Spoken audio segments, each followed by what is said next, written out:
Hello guys, pag-usapan lang natin si Catherine Bernardo at Mayor Mark Alcala. Ayon kasi sa balibalita, uli pero hindi kulong. Catherine Bernardo at Mayor Mark Alcala booking sa couple shirt. Ayon kasi sa karagdagang balibalita, uli pero di kulong. Yan ang sweet art na sina Catherine Bernardo at Mayor Mark Alcala. Dahil trending ngayon sa social media ang pagkakabuking sa couple shirt nila.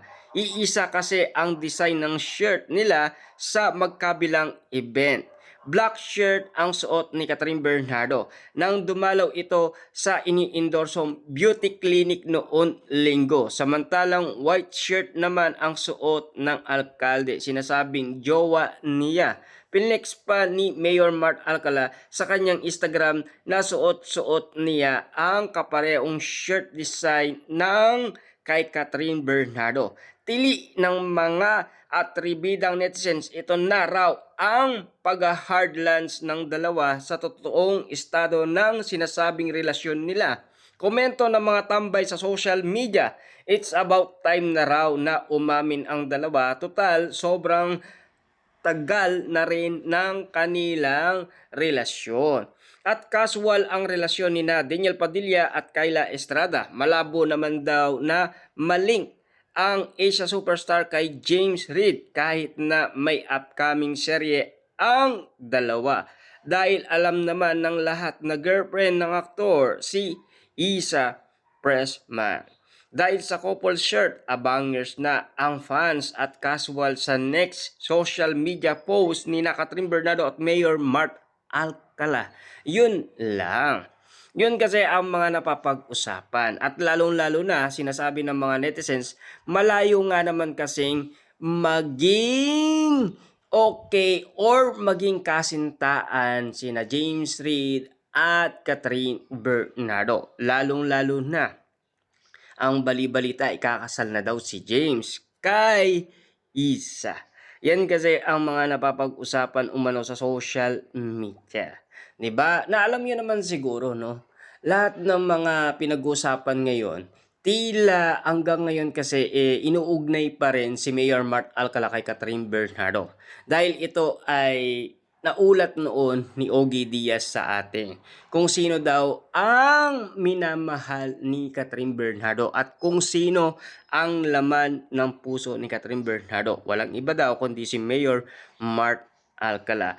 Lalong-lalo na kasi spotted nga naman kasi ang kanilang mga shirt dahil kay Catherine Bernardo kulay itim at lalong-lalo na kay Mayor Mark Alcala puti daw at lalong-lalo na pinlex pa ito ni Mayor Mark Alcala sa kanyang Instagram account. Kaya nga naman kasi nagsalita ang mga sausawerang kapitbahay, lalong-lalo na ang mga marites. Para nga naman kasi umamin na sila, 'di ba? Or sa mga kinikilos nila, parang nasasabi na rin nila na meron talaga silang relasyon. Siyempre alam niyo naman siguro, no? Nagawa na rin yan ni Catherine Bernardo at Alden Richard. 'Di ba? Meron din silang couple shirt. At lalong-lalo na napag-usapan din silang dalawa. Lalong-lalo na yung jacket umano ni Alden Richard na iniram daw na animo akala ng lahat ng tao ay si Alden Richard. Kitang-kita nyo naman lahat ng mga napag-usapan sa social media. Tila bawat nauugnay kay Catherine Bernardo, tila may mga bagay na nalilink lang pero ginagawang magkarelasyon kahit wala pang resibo at ebidensyang magpapatunay. Kaso nga lang kasi alam niyo naman siguro, no, si Alden Richard at Catherine Bernardo kasi meron silang pinag-uusapan ni Catherine Bernardo kung ano ang gagawin nila para magpakilig. Para at least mabenta nga naman kasi ang ticket. Doon tayo naniniwala sa karamihan na nagsasabing promotion lang yan, hindi totoo yan. Hanggang kilig lang yan, di ba? Kasi alam na nila yung sitwasyon na parang nakaraan na yung mga dilubyo na nangyari sa kanila. Parang bangungot na rin sa iba't ibang mga artista. Di ba? Kita nyo naman, nung wala na silang project, naglaho na rin yung mga usap-usapan kina Catherine Bernardo at Alden Richard. Tila nanahimik na rin kasi nagsawa na sila. Sa sobrang tagal na nga naman kasi ng nasabing relasyon ni Catherine Bernardo at Alden Richard. Ngayon naman, eto may bagong sibol, Daniel Padilla at Kyla Estrada, 'di ba? Pero alam niyo naman siguro meron din silang galawan na pinapakita. Meron pangang kiss, meron ng body language, meron lagi silang nakadikit, lagi silang magkatabi, at laging naka-smile. At lalong-lalo na malaki daw ang pinagbago ni Daniel Padilla at lalong-lalo na si Kyla Estrada. At lalong-lalo na lalo siyang gumaganda daw si Kyla Estrada ayon kasi sa balibalita at lalong-lalo na lalo pang gumagwapo daw si Daniel Padilla, lalo tong nagiging blooming, ika nga. Pero ang tanong ng karamihan, ang lucky charm daw ni Daniel Padilla walang iba kundi si Catherine Bernardo. Na alam nyo naman siguro, last 2025, abol ng abol yan si Daniel Padilla kay Catherine Bernardo, 'di ba? Paikot-ikot sa nasabing subdivision kung saan siya nakatira si Catherine, 'di ba? Sa may Antipolo. May mga bali-balita pa patungkol umano kay Daniel Padilla at Kyla Estrada na napapag-usapan patungkol umano sa post ni Kyla Estrada sa kanyang Instagram account. Lalong-lalo na yung nangyari noong Halloween party. Naanimo kasi magkasama ang dalawa, pero si Kyla Estrada, yung picture niya lang, yun ang pinost niya sa kanyang Instagram account. Kaya nga naman kasi ang mga followers ni Kyla Estrada, sabik na sabik makita umano ang dalawa na i-flex ni Kyla Estrada si Daniel Padilla.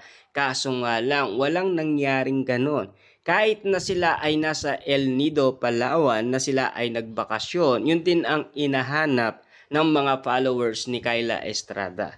Ang inahanap nila ay si Daniel Padilla. Grabe nga naman kasi, hindi nating masabi kung bakit nga naman kasi inahanap nila si Daniel Padilla. Para ba ipagmalaki kay Catherine Bernardo at Mayor Mart Alcala dahil nga kasi patago-tago na para silang daga, na parang meron silang tinataguhan, na ayaw nilang ipagmalaki kung ano man ang relasyon nila sa isa't isa. Kasi ang gusto nga naman daw ni Mayor Mart Alcala, privacy sa kanilang relasyon. Ika nga kasi ni Ogie Diaz at Christy Fermin, ibigay na natin sa kanila kung ano man ang nais nilang gawin sa kanilang buhay pag-ibig. Kung gusto nila ng privacy, ayaan natin ang moment nila kasi sila na naman dalawa ang nag-uusap. Kaso nga lang kasi, biglang lumantad itong si Daniel Padilla at Kyla Estrada na walang patago-tago at hindi nililihim. Ika nga, no more hiding. Ayon kasi sa mga netizens, lalong-lalo na sa mga sausawerang kapitbahay at mga marites.